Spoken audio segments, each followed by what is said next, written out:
السلام علیکم۔ سعدی عابد کے بہترین ناول قفس کے پنچھی کی 15ویں قسط کے ساتھ میں سدرا محسن حاضر ہوں۔ امید کرتی ہوں سفر میں آپ ہمارے ساتھ رہیں گے۔ 2 ہفتے پہلے تمہاری ڈائری پڑھی تھی۔ تمہارے لفظ لفظ میں میرے لیے محبت کا جہاں آباد تھا، اور وہ پڑھ کر مجھے دلی افسوس ہوا تھا کہ مگر کچھ ہی دیر میں میرا دکھ غصے میں اور تعصب میں ڈھل گیا تھا۔ وہ لہجہ بھر کو سانس لینے کو رکا تھا، جبکہ اسے لگا تھا کہ سانس بس نکلنے کو ہے۔ تم اتنی خود غرض کیسے ہو سکتی ہو عشل، کہ میں نے تم پر بھروسہ کیا اور تم نے اپنی محبت پانے کے لیے میرے بھروسے کو توڑ کر مجھے اور عائزہ کو جدا کر دیا؟ وہ ایک دم دکھی نظر آنے لگا تھا۔ میں نے ایسا کچھ نہیں کیا حارث، وہ اپنی گواہی میں بولنے کی چاہ میں سسک رہی تھی۔ شٹ اپ، میں نے خود تمہاری ڈائری میں پڑھا تھا کہ تم مجھے پانے کے لیے کسی حد تک بھی جاؤ گی، اور یہ تھی تمہاری حد کہ تم نے میری محبت میں ہجر لکھ دیا، صرف اپنی محبت کے وصل کے حصول کی خاطر۔ اور جب میں ہجر زدہ زندگی جیوں گا تو تمہیں کیسے وصل کی راحت ملے گی؟ میں تڑپ رہا ہوں تو تمہیں بھی تڑپنا ہوگا، اور جب خود تڑپو گی، سمندر کے پاس رہ کر تشنگی کا احساس سہو گی، تو اندازہ ہوگا کہ وصل بھی ہر کسی کو راحت نہیں دیتا۔ محبت کی کسک کیا ہوتی ہے، محبت کھونے کا دکھ کیا ہوتا ہے۔ اب خود درد سے گزرو گی تو اندازہ ہوگا، اور باخدا عشل، میں تم پر رحم نہیں کروں گا۔ اتنی اذیت دینے والا ہوں تمہیں کہ تم راحت لفظ کے معنی تو دور، اس لفظ کو بھی فراموش کر دو گی، اور جب تم راحت کے معنی بھلا دو گی تو میں تمہیں اپنے نام نہاد رشتے سے آزاد کر دوں گا۔ ریت کا محل تعمیر کر دیا ہے میں نے تمہارے لیے۔ تم کھلی مٹی کی ریت کی طرح مٹی سے پھسل جاؤ گی، یا اس ریت میں تمہارا مقبرہ بن جائے گا۔ خوشیاں ہاتھ سے پھسلیں گی اور دکھ کی اینٹیں بڑھتی جائیں گی کہ یہی قفس زدہ زندگی تمہارا مقدر ہے، اور یہی تمہاری سزا۔ جزا کی تم مجھ سے امید نہ رکھنا۔ وہ پینٹ کی جیبوں میں ہاتھ پھنسائے سرخ آنکھوں سے اسے دیکھتا نفرت اور دکھ کے امتزاج سے پر لہجے میں بول رہا تھا۔ حارث، اگرچہ میں نے ایسا کچھ نہیں کیا، اگر تم سزا دینا چاہتے ہو تو مجھے محبت کی خاطر ہر سزا قبول ہے۔ تمہاری چاہت میں یہ قفس بھی قبول ہے۔ وہ نہایت نرم پر اثر لہجے میں بول رہی تھی کہ مگر یہاں کوئی اثر قبول کرنے والا ہی نہ تھا، اس لیے اس کے جذبات محض لفظ بنتے جا رہے تھے کہ جب تک لفظوں کو پذیرائی نہ ملے وہ خاک سے کم نہیں ہوتے، اور آج تو اس کے لفظ ہی نہیں، ذات اور ذات کا مان ہی خاک ہو گیا تھا۔ تمہاری نفرت میرے لیے محبت کی مانند ہے، کیونکہ میں نے تم سے خوشحالی کے دور کی محبت نہیں کی جو ایک آزمائش کی بوند پر بہہ جائے۔ اسے تو مجھے آزماؤ، میں اپنی محبت کو آزماؤں گی کہ یہ دور بھی چلا جائے گا، یہ وقت بھی ڈھل جائے گا۔ تمہیں شکست زدہ دیکھ نہیں سکوں گی، اسے دعا کروں گی کہ محبت اور نفرت کی اس جنگ میں جیت تمہارا مقدر ٹھہرے۔ کہ ہم اہل محبت جیتنا چاہتے ضرور ہیں، لیکن دوسروں کی شکست کی بنیاد پر نہیں۔ ہماری محبت ہی ہماری اصل فتح ہوتی ہے۔ اس کی آنکھوں سے محبت کے سوتے بہہ رہے تھے، مگر یہاں کسی کو بھی پرواہ نہیں تھی۔ وہ سنے کو انسنا اور دیکھے کو اندیکھا کرتا جا رہا تھا۔ یہاں میرا کچھ نہیں ہے، نہ گھر، نہ گھر کا مالک، مگر گھر کے مالک کا نام، اس کی پہچان تو ہے۔ آزاد کر دو گے تو گم گشتہ حوالہ ہی میری پہچان رہے گا۔ میں ٹوٹ جاؤں گی حارث، مگر میری محبت پر ایک حرف بھی نہیں آئے گا۔ کہ ہم اہل محبت کا شیوا شکوا کرنا نہیں ہوتا، صرف سہنا اور برداشت کرنا ہوتا ہے۔ ہم اپنی ڈور اپنی محبوب کو تھما دیتے ہیں۔ اب ہمارے محبوب کی منشا ہمیں جیسے چاہے، جس حال میں چاہے رکھے، اس لیے تمہاری یہ قفس سو جان سے قبول ہے۔ عشل حارث لودھی کو، وہ اس کو حیرت سے مسکراتے دیکھ رہا تھا۔ اس کے زرد چہرے اور بھیگی آنکھوں میں عجیب سی چمک تھی، اور وہ ہنکارا بھرتا پلٹ گیا تھا۔ قفس قبول کو کر رہی ہو عشل، مگر یاد رکھنا کہ وہ قفس اتنی اذیت نہیں دیتی جس میں سے نکلنے کا ہر راستہ بند ہو۔ کہ اذیت تو کھلی قفس دیتی ہے کہ نکل سکتے ہیں، اڑ سکتے ہیں، آزاد ہو سکتے ہیں، مگر آزادی دشمن جانا کی مانند درشن نہیں کراتی۔ وہ اپنی خود اذیتوں میں گرفتار ہو کر بولا تھا کہ ایک قفس گر ایشل کے لیے تیار ہوئی تھی تو اسی کے بہت نزدیک ہجر زدہ قفس اس نے اپنے لیے بھی تیار کی تھی، اور اس قفس کی خبر وہ خود کو بھی نہیں ہونے دینا چاہتا تھا کہ ایشل اس ہجر زدہ قفس کے راز تک پہنچتی۔ وہ ٹھہرا تھا، کمرے سے نکل گیا تھا، اور واپسی کا دشوار کن سفر شروع ہو گیا تھا۔ نیتوں کا بھید تو کھلتا ہے منزل کے قریب، ورنہ آغاز سفر میں راہزن کوئی نہیں۔ آپ کے ساتھ میں بھی ہاسپٹل چلوں؟ وہ ناشتہ کرتے ہوئے زاہد خان سے پوچھ رہی تھی۔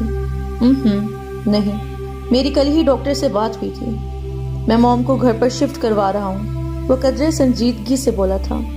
لیکن گھر پر آنے کا ٹریٹمنٹ کیا ہاسپٹل سے بہتر ہوگا؟ رخ نے نرمی سے پوچھا تھا۔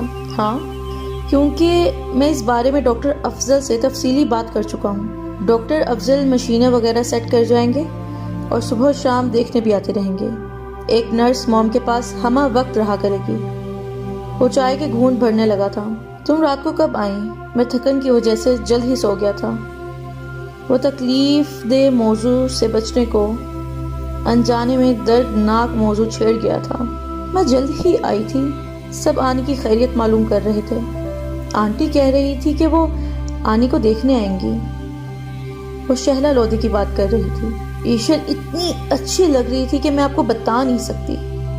وہ مسکرا رہی تھی اور مسکراتے ہوئے اتنی معصوم لگ رہی تھی کہ وہ لب بھینچے اپنا ضبط آزما کر رہ گیا تھا۔ ایشل میری بیسٹ فرینڈ ہے، آپ اس سے کبھی نہیں ملے نا؟ آج شادی میں چلتے تو میں آپ کو اس سے ضرور ملواتی، آپ کو اس سے مل کر بہت خوشی ہوتی۔ وہ ہے ہی اتنی اچھی، ہر کسی کی پرواہ کرنے والی، عزت اور محبت میں پیش آنے والی۔ پتہ ہے زید، وہ حارث بھائی سے شدید محبت کرتی ہے۔ لیکن حارث بھائی؟ تم کس حارث کی بات کر رہی ہو؟ حارث ابراہیم لودھی کی؟ وہ اس کی بات کے درمیان چونکا تھا اور اس کا جواب اسبات میں پا کر دوہری اذیت کا شکار ہوا تھا۔ میں اتنے ماہ میں جان ہی نہیں سکا کہ ایشل حارث کی کزن ہے۔ اسے کرب سے سوچا تھا۔ حارث نے شادی میں آنے سے بھی معذرت کر لی تھی۔ اگر وہ شادی میں شرکت کرتا تو بہت ممکن تھا اسے اپنی شادی پر ایشل اور حارث کے رشتے کا پتہ چل جاتا۔ آپ حارث بھائی کو جانتے ہیں؟ اسے گونا گو خوشی ہوئی تھی۔ ہاں، وہ میرے یونیورسٹی کا دوست ہے، لیکن وہ تو اپنی پھپھو کی بیٹی میں انٹرسٹڈ ہی نہیں تھا۔ تو پھر تمہاری دوست سے کیسے شادی ہو گئی؟ وہ حارث کی شدت پسندی کو سوچنے لگا تھا۔ بس یہی قسمت ہے۔ میری تو دعا ہے کہ ایشل حارث بھائی کے ساتھ بہت زیادہ خوش رہے۔ وہ سالن کا ڈونگا اٹھاتے ہوئے بولی تھی۔ نہیں، ضرورت نہیں ہے، مجھے دیر ہو رہی ہے، میں ہاسپٹل جا رہا ہوں۔ سالن وہ ظاہر خان کی پلیٹ میں ڈالنے لگی تھی کہ وہ بڑی اجرت میں کہہ اٹھا تھا کہ اسے اپنی گھٹیا گفتگو اور اس کا انجام یاد آنے لگا تھا، اس لیے وہ راہ فرار اختیار کرتا ہوا وہاں سے نکل گیا تھا۔ وہ بڑے ہی چھپے رستم نکلے، کب گھر خرید لیا کسی کو کانوں کان خبر بھی نہ کی۔ وہ لوگ کچھ گھنٹوں پہلے ہی آ گئے تھے کہ شام میں تقریب ولیمہ تھی۔ اس کو بخار میں چلتا پا کر، اس کا متورم چہرہ، سوجے پپوٹے دیکھ کر وہ سبھی پریشان ہو گئے تھے، مگر ایشل نے اپنے طور پر بہانہ کر کے ان سب کو چپ ہونے پر مجبور کر دیا تھا، اور اب ینگ پارٹی نے گھیرے بیٹھی تھی۔ خریدا نہیں، خود بنوایا ہے، خالص ایشل کی پسند کے مطابق اسے تصحیح کرنا ضروری سمجھا تھا۔ اوہو، یعنی تاج محل، مگر وہ تو محبت کی یادگار ہے۔ تمہیں ایشل سے ایسی محبت کب ہوئی جو تم نے اس کے لیے تاج محل کھڑا کر ڈالا؟ مشل نے فوراً اس کی بات پکڑی تھی اور ہنس دیا تھا۔ سپنوں کے محل کو تاج محل سے تشبیہ نہ دو کہ وہ مری ہوئی محبت کو زندہ کرنے کی کوشش ہے، جبکہ ابھی ہم بھی زندہ ہیں اور ہماری محبت بھی۔ مرنے کے بعد وہی دفن ہو جائیں تو بے شک اسے تاج محل کا نام دے دینا۔ وہ شان بے نیازی سے بول رہا تھا اور ایشل کے چہرے پر ایک رنگ آ رہا تھا اور ایک رنگ جا رہا تھا۔ وہ الجھن میں گھری بیٹھی تھی۔ تو پھر کب دکھا رہے ہو اپنے سپنوں کا تاج محل؟ ہاشم نے مسکرا کر پوچھا تھا۔ کبھی نہیں، ہم اپنے سپنے کسی کو سنا تو سکتے ہیں مگر دکھا نہیں سکتے۔ حارث کی خوش مزاجی عروج پر تھی۔ سپنے تو خیالی اور فرضی ہوتے ہیں، وہ دکھائے نہیں جا سکتے۔ تم تو اپنے سپنے تعمیر کر چکے ہو، دکھانے میں کیا مسئلہ ہے؟ میشل حیرانگی سے بولی تھی۔ اوہو، کہتی تو ٹھیک ہو، مگر وہ گھر میں نے ایشل کو منہ دکھائی میں دے دیا ہے۔ وہ ایشل کا گفٹ ہے، جسے چاہے دکھائے، جسے چاہے نہ دکھائے۔ اسے مسکرا کر برابر بیٹھی ایشل کو دیکھا تھا۔ وہ جبری مسکراہٹ لمحے کے 1000ویں حصے میں لبوں پر سجا گئی تھی، اور وہ گھر میں آپ لوگوں کو نہیں دکھا سکوں گی کہ حارث نہیں چاہتا، اور میں خود بھی نہیں چاہتی کہ ہمارے سپنوں کے محل میں ہمارے سوا کوئی اور قدم رکھے۔ وہ دھیمی سی مسکراہٹ کے ساتھ بولی تھی، جہاں تک ہم سب کے علم میں ہے، آپ دونوں کی تو ارینج میرج ہوئی تھی، تو پھر محبت اور سپنوں کا محل ایک دم کہاں سے بیچ میں آ گیا؟ فائزہ نے ان دونوں کو باری باری دیکھا تھا اور بری طرح گڑبڑا گئی تھی اور بے ساختہ کہکا لگا لیا تھا۔ وہ سب تو ڈرامہ تھا، کیونکہ ایشل اور میرے درمیان جھگڑا ہو گیا تھا۔ شک کی دیوار کھڑی ہو گئی تھی۔ وہ ڈر گئی تھی کہ وہ نہ جانے کیا کہہ دے، مگر اب وہ آنکھیں کھولے تحیر زدہ انداز میں اس کی بات سن رہی تھی۔ ایشل اور میں نہ جانے کب سے ایک دوسرے سے محبت کر رہے تھے، مگر ایشل کو لگتا تھا کہ میں کسی اور میں انٹرسٹڈ ہوں، کہ میں نے ایشل سے کبھی کہا ہی نہیں تھا کہ میں اس سے محبت کرتا ہوں۔ وہ بڑی صفائی سے جھوٹ بول رہا تھا۔ ماں اور چاچی کے وہاں ڈرائنگ روم میں آ جانے پر بھی خاموش نہ ہوا تھا۔ اس لیے جب گھر میں ایشل کی شادی کی بات چلی تو ایشل نے صاف انکار کر دیا۔ مجھے ایشل پر بہت غصہ آیا۔ میں نے اس سے جواب طلبی کی تو اس سے اپنا شک کہہ ڈالا۔ میرا غصہ بڑھ گیا تھا اور میں نے بھی ایشل سے شادی سے انکار کر دیا۔ اس لیے تو پچھلے کچھ ماہ ایشل اتنی ڈسٹرب رہی تھی۔ محبت کرتی تھی مگر کہہ نہیں رہی تھی، اور مجھے اس کی بدگمانی پر غصہ تھا۔ اسے چاہتا تھا کہ یہ خود مجھے منائے۔ ہم تو انا کے منظار میں پھنسے تھے۔ یہ تو مہربانی ہے مما کی، انہوں نے ہماری شادی کروا دی، اور اب تو راوی چین ہی چین لکھ رہا ہے۔ حارث نے زبردست فلم کی منصوبہ بندی کی ہوئی تھی۔ ایک کے بعد ایک چال چلتا وہ سب کی نظروں میں معتبر ہو رہا تھا، جبکہ وہ اپنا ضبط آزمانے پر مجبور تھی۔ تم دونوں کے کیا کہنے، خود ہی اپنی سٹوری کے ویلن بن گئے تھے، اور ایشل تمہارا تو جواب نہیں ہے۔ تم سے ہم سب پوچھ کر تھک گئے تھے، مگر کچھ نہ پھوٹی۔ خود بھی پریشان رہی، ہمیں بھی کیا۔ ایشل نے سر جھکائے بیٹی ایشل کو کشن دے مارا تھا۔ وہ سب ہنس رہے تھے، مسکرا رہے تھے، مگر کوثر لودھی کچھ بے چینی سے محسوس کرنے لگی تھی کہ حارث اگر ابھی جو کہہ رہا تھا وہ سچ تھا تو اس نے عائزہ کا نام کیوں لیا تھا، اور ایشل کی کوشش وہ اپنی الجھن کے سلجھاؤ کے لیے ان دونوں کو اپنے کمرے میں طلب کرتی وہاں سے اٹھ گئی تھی، اور انہوں نے اپنے بیٹے اور بہو کے سامنے ساری الجھن رکھ دی تھی۔ تم اگر ایشل سے محبت کرتے تھے تو تم نے عائزہ کا نام کیوں لیا تھا، اور تم کیوں مجھے حارث اور عائزہ کی شادی کے لیے راضی کر گئی تھی؟ وہ بے طرح گھبرائی ہوئی تھی۔ اسے سمجھ نہیں آ رہا تھا کہ وہ کیا کہے، کیونکہ وہ حارث کے پلان سے انجان ہی تھی۔ مما، میں نے عائزہ کا نام آپ کے سامنے صرف ایشل کو چڑھانے کے لیے لیا تھا، کیونکہ اسے لگتا تھا کہ میں عائزہ سے محبت کرتا ہوں۔ اسی لیے اسے چاچی کو مجھ سے شادی کرنے سے صاف منع کر دیا تھا۔ اس دن چاچی اور ایشل کی باتیں میں نے سن لی تھی۔ اس پر شدید غصہ تھا، اس لیے میں نے فیصلہ کر لیا تھا کہ میں ایشل جیسا سوچ رہی ہے ویسا کر کے دکھاؤں گا۔ اس لیے آپ سے کہا کہ میں عائزہ سے شادی کرنا چاہتا ہوں، مگر عائزہ آپ کو پسند ہی نہیں تھی تو آپ نے منع کر دیا۔ مگر میرے اس طرح کرنے سے ایشل کا شک یقین میں بدل گیا۔ اس کی پلاننگ کافی دور تک تھی۔ اسی لیے تائیمہ میں نے آپ سے کہا تھا کہ آپ عائزہ کو اپنی بہو بنا لیں، کیونکہ میں چاہے حارث سے محبت کرتی تھی، مگر مجھے اپنی خوشی سے زیادہ اس کی خوشی عزیز تھی۔ لیکن عائزہ کی شادی آنن فانن ہو گئی، اور ہماری بھی جیسے تیسے ہو ہی گئی۔ وہ جتنے دھڑلے سے جھوٹ بولا تھا وہ اتنا ہی اٹک اٹک کر بولی تھی۔ توبہ ہے تم بچوں سے، بڑوں کو کچھ نہیں سمجھتے، الٹے سیدھے سارے فیصلے خود ہی کرتے رہتے ہو۔ تم ایشل کے سوری کرنے کے منتظر رہے، اس کی حالت دیکھ کر بھی تمہاری بے اتنائی اس کی جان لے لیتی تو محبت کو ضد اور انا کی بھینٹ چڑھانے جا رہے تھے۔ وہ باری باری دونوں کو گھڑک رہی تھی۔ صرف یہ نہیں، پریشان تو میں بھی تھا، مگر آپ کو صرف اس کی پرواہ ہے، میں تو جیسے سوتیلا ہوں۔ وہ اندر ہی اندر جل کر خاک ہوتا، وہ ظاہر روٹھے انداز میں بولا تھا، اور وہ ہنستی تھی۔ تم تو میرے پیارے بیٹے ہو۔ گزرے دنوں میں بہت پریشان تھی۔ شادی تو طے کر دی تھی، مگر یہ ٹینشن میری نیندیں اڑا رہی تھی کہ تم عائزہ سے پیار کرتے ہو تو ایشل کو خوش رکھ پاؤ گی یا نہیں۔ مگر اب جیسے سکون مل گیا ہے۔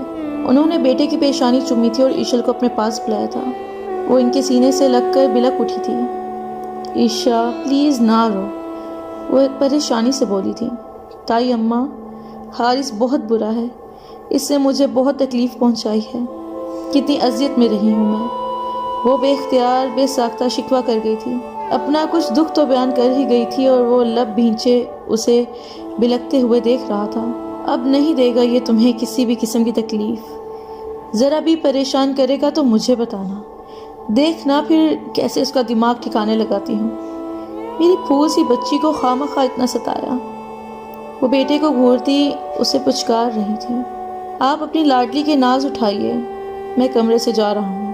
وہ بظاہر مسکرا کر بشاشت سے کہتا ان کے روم سے نکل گیا تھا، مگر اندر ہی اندر حسد کی آگ میں اس کے اندر کی اچھائی کو، نرمی کو جلا کر راکھ کرتی جا رہی تھی، اور وہ جس وقت کمرے میں آئی اس کے دل کا بوجھ قدرے ہلکا ہو گیا تھا کہ اسے نئی اذیت کو پرانی اذیت کا نام دے کر تائی اماں سے جتنا کہہ سکتی تھی کہہ دیا، اور سکون سا محسوس کرنے لگی تھی۔ مگر کمرے میں داخل ہوتے ہی حارث کی تیز نگاہیں اس کا سکون درہم برہم کرنے لگی تھی۔ میں نے یہ جھوٹ مصلحتاً بولا کہ میں نہیں چاہتا کہ کسی کو محبت قدا کی حقیقت پتہ چلے، میں صرف تمہیں سزا دینا چاہتا ہوں۔ تمہیں محبت قدا اس لیے لے گیا تھا تاکہ تمہیں یہ احساس ہو کہ تمہارا شوہر تمہارا نہیں ہے، اس کے ذہن اور دل میں آج بھی اس کی محبت بستی ہے، تم اس کی محبت نہیں ہو۔ وہ اسے عرش سے فرش پر لمحے میں پٹک گیا تھا، اسے قفس میں اپنا دم گھٹتا محسوس ہو رہا تھا، مگر وہ برداشت کرتی کھڑی رہی تھی، صحیح سالم، مگر قلب اور وجود کیسے تنکے تنکے ہو کر بکھرنے کے لمحے سے گزر رہا تھا، یہ صرف وہی جانتی ہے۔ میں نے یہ پینسل اپنی ماں کے لیے بھی بدلا ہے کہ وہ مجھ سے زیادہ تمہاری پرواہ کرتی ہیں، تمہاری پرواہ انہیں آج بھی ہے، آج بھی انہوں نے صرف تمہاری تکلیف محسوس کی، تمہیں فیور کیا۔ مجھے جھکنے کو کہہ رہی تھی، مگر میں نہیں، تم جھکو گی، اتنا مجبور کر دوں گا کہ تم خود سے مجھ سے پناہ مانگو گی، میں ایک ایک کر کے تم سے تمہارے چاہنے والے رشتے چھین لوں گا، اکیلا کر دوں گا۔ اس لیے جھوٹ کا سہارا لیا تاکہ میں اپنا اچھا اور تمہارا برا امیج سب کے سامنے پیش کر سکوں۔